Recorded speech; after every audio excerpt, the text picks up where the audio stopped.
I can't believe this toaster has the nerve to deny us access to the living quarters on the sole ground that Roger lost both of our keys. We tried to sleep in the movie theater, but Erickson has grown so disgustingly fat from his constant binge eating that he snores when he sleeps. Even after I kicked him onto the ground.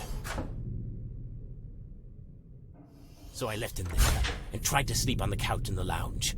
But as soon as I fell asleep, that toaster, Roland, began to walk across the room, singing this stupid song praising his useless spurs, the dingle-dangle or whatever the hell they do. So here I am, crawling under a desk in the classroom, trying to set a makeshift bed for me to cry myself to sleep. Yet, I'm wide awake, and trying to calm the down by recounting these events on a holotape. As you can hear, it works perfectly!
Aldrich here.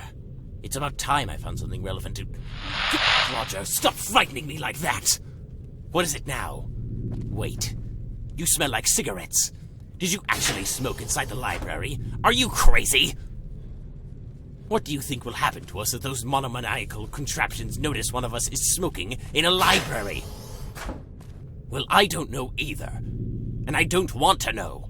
So get your to a shower and get rid of that filthy smell before they catch you. If their maker gave them something as useless as a personality, I wouldn't be surprised if they're also equipped with some sort of sniffing module. And even if they aren't, you really stink. So chop chop, shower.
I wanted to ask, what is scratching an itch like? How would you rate it?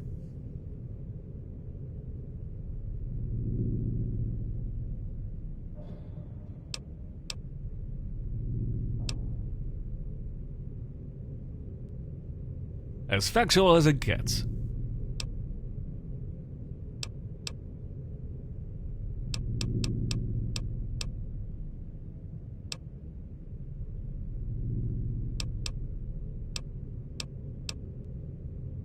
Yes?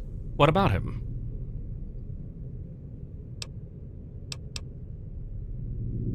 Yes, subject dropped. Yes, great! So tell me, what is life like in the outside world? Can you describe it to me?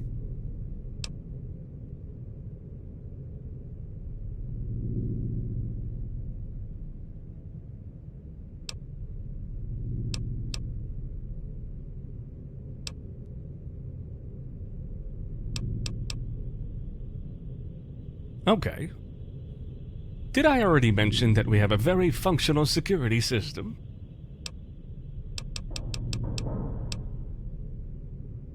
See you around.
Oh, here you are.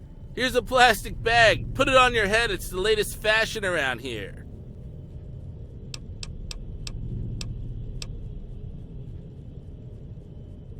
I'll give you humans this. I'm jealous of that whole disappointed look down and shake your head emote when another of your species is doing something utterly pathetic, like rummaging through another person's trash. I wish I could do that. If I was human, I'd be doing that to you right now. Only if you tell me what you intend to do with them.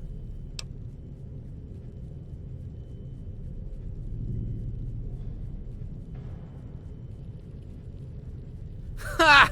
No shit! You use trash as money? How about you give me something of actual value if you want me to share some sweet info with you? How about this? I propose a game. You give me a weapon repair kit, and I'll give you the first hint, which might lead you to where the caps are.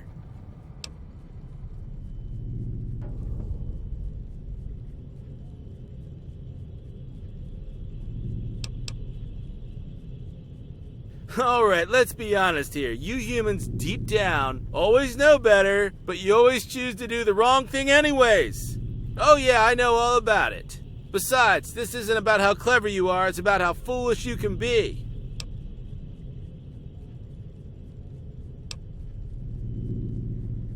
Excellent. So yeah, that little hint.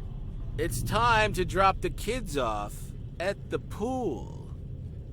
It's time to go build a log cabin. It's time to go make a deposit at the porcelain bank. You get me?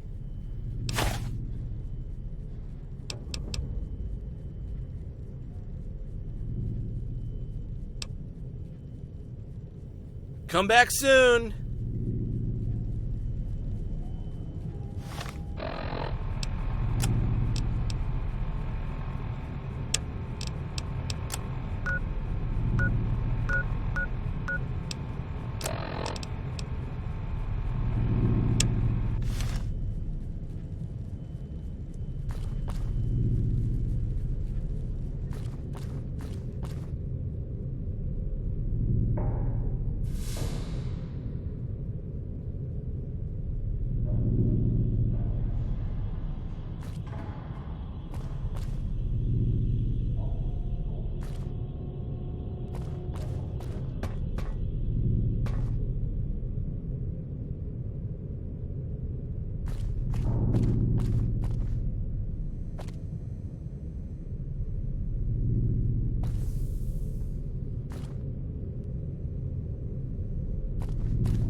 Forgive me if I'm being too inquisitive, but the scar on your forehead, it is recent, isn't it?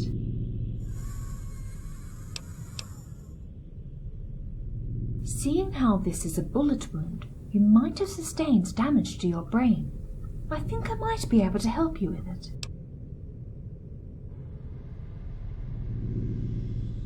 First, let me ask you, under which circumstances were you wounded?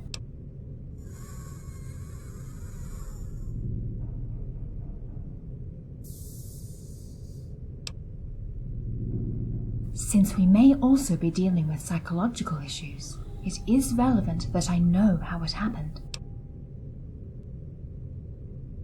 That's quite a story, I must say. And quite a miracle you didn't die. Let's have your head scanned now. Please sit comfortably while I prepare the procedure.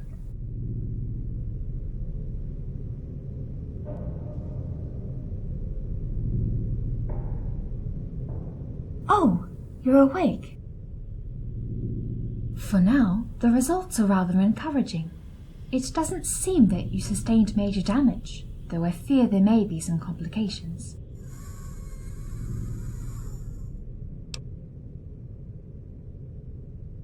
People suffering from brain trauma often encounter a wide range of personality and coordination disorders, as well as language impairment issues, social disinhibitions, and in some cases, extraordinary risk-taking, as well as a dangerous tendency to transgress rules. Did you observe any of those symptoms?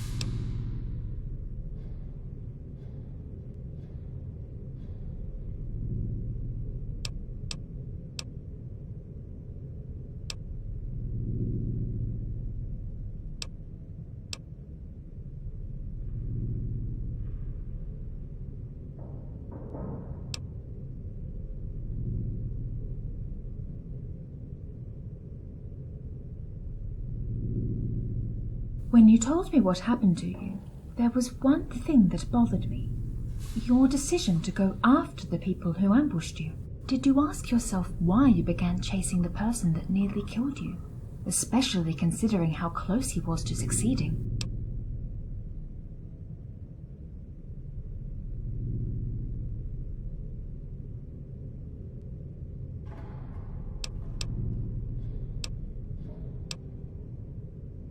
Wait, don't answer yet.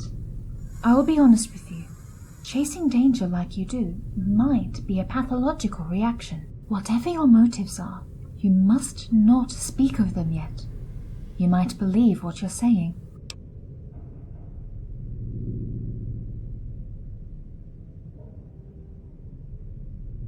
That you think about your motives.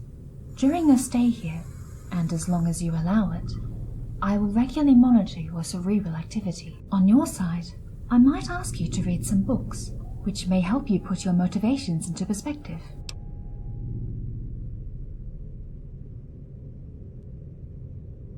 Wonderful! The first book I want you to read is The Count of Ponte Risco. Please come back when you're done with it. I lent it to Roland a while ago. He should know where it is. I will help you as much as I can, as long as you don't ask me to breach medical confidentiality. Of course. Anytime.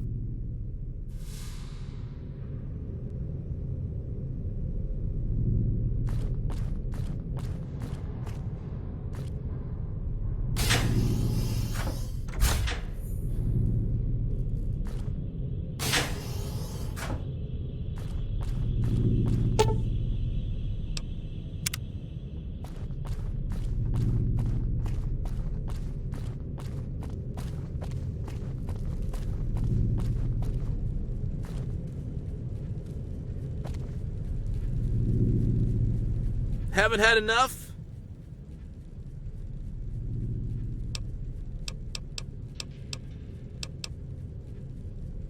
Yeah, I was. I couldn't get what it was about. Do you need it for something? It's around here somewhere.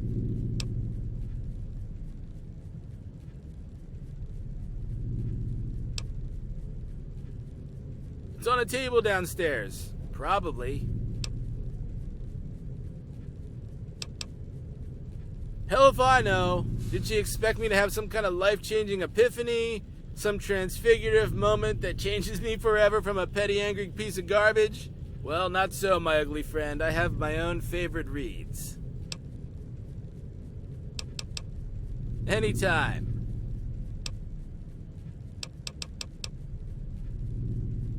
Come back soon.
long ago, a young man with an extensive spiritual life made a pact with a spirit.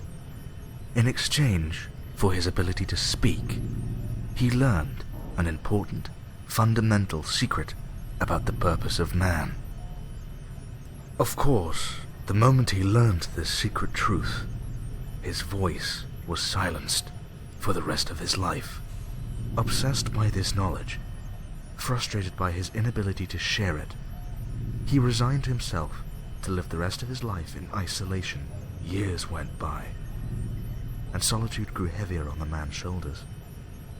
He felt his sanity escaping his mind, like sand slipping through clenched fingers. So he decided to carve a piece of wood with the face of people he once knew, people he remembered, people he loved. He would converse with those in hopes of preserving some last shreds of sanity. He died eventually, leaving his collection of masks behind. Some say that deep within their frame still subsists a fragment of the hermit's wisdom.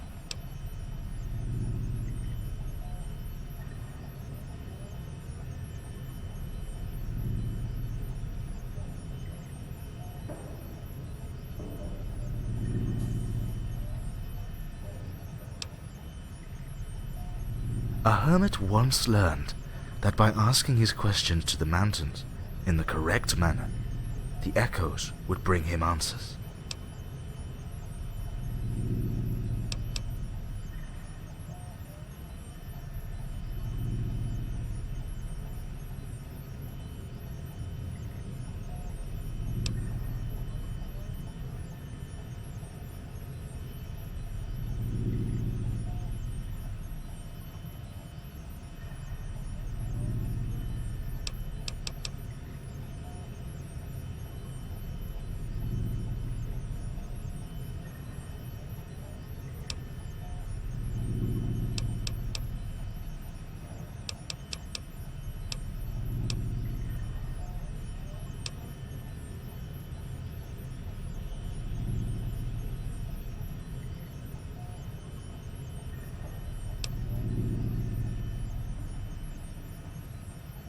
He died because his body could not withstand his own spirit, a spirit which already had great troubles withstanding itself.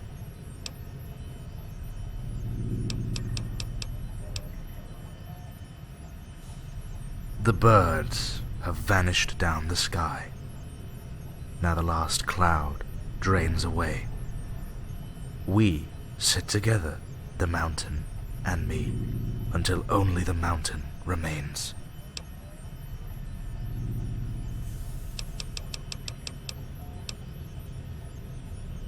He was the kind of man who praised butterflies for being gorgeous, yet crushed caterpillars out of disgust.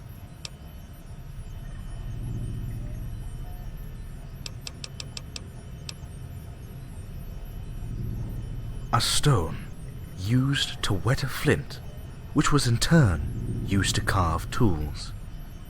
Even discarded, the stone was as useful as it was in the first place.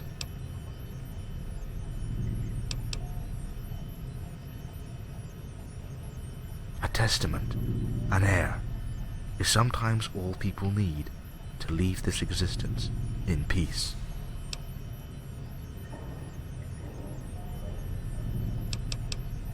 A writer of great renown had it all: friends, family, wealth. He wondered why he couldn't write anymore. He despaired. He cried. He drank. "Why?" he yelled, while tossing away heaps of single-worded scripts. "Why can't I write anymore?" "It's simple, my dear," said his wife, freshly awoken. "You're not suffering enough." She added, "I can help you with that."